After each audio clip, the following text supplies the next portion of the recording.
तर आता येऊया मूळ मुद्द्याकडे। इंदोरीकर महाराजांवर टीका होते तरी का?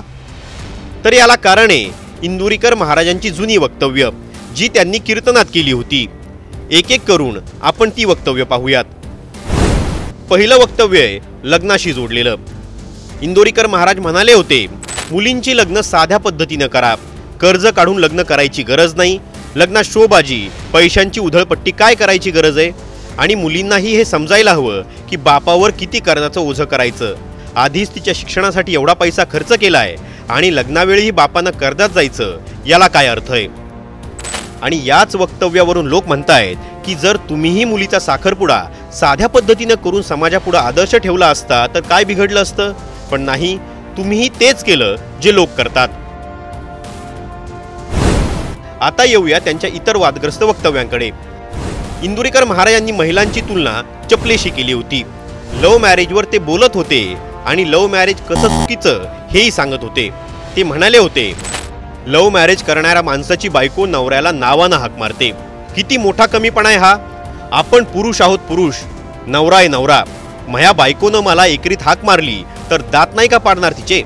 चप्पल किती भारी झाली म्हणून काय गळ्यात घालतो का आपण? अहो चप्पल कुठं शोभती, बायको येती, तिनं मापात असावं।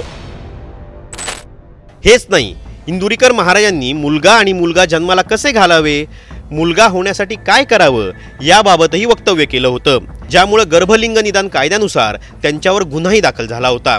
ते म्हणाले होते, स्त्री संग समतिथीला झाला तर मुलगा होतो आणि स्त्री संग विषम तिथीला झाला तर मुलगी होत असते, आणि स्त्री संग जर अविळ वेळेला झाला तर होणारी संतती रांगडी, बेवडी आणि खानदान मातीत घालणारी होत असते।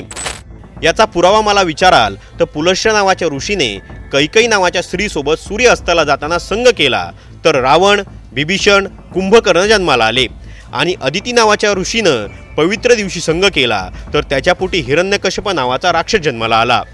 हिरण्यकश्यपूनं नारायण म्हणून संग केला तर भक्त प्रल्हाद जन्माला आला।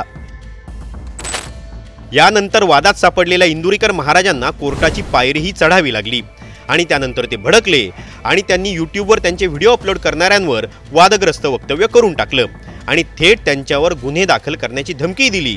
इंदोरीकर महाराज म्हणाले, माझ्या कीर्तनाचे व्हिडिओ क्लिप्स यूट्यूबवर टाकणाऱ्यांची मुलं दिव्यांग जन्माला येतील, त्यांचं वाटोळं होईल। माझ्या जीवावर आतापर्यंत 4000 लोकांनी यूट्यूबवर कोट्यवधी रुपये कमावलेत आणि याच लोकांनी मला अडचणीत आणलंय।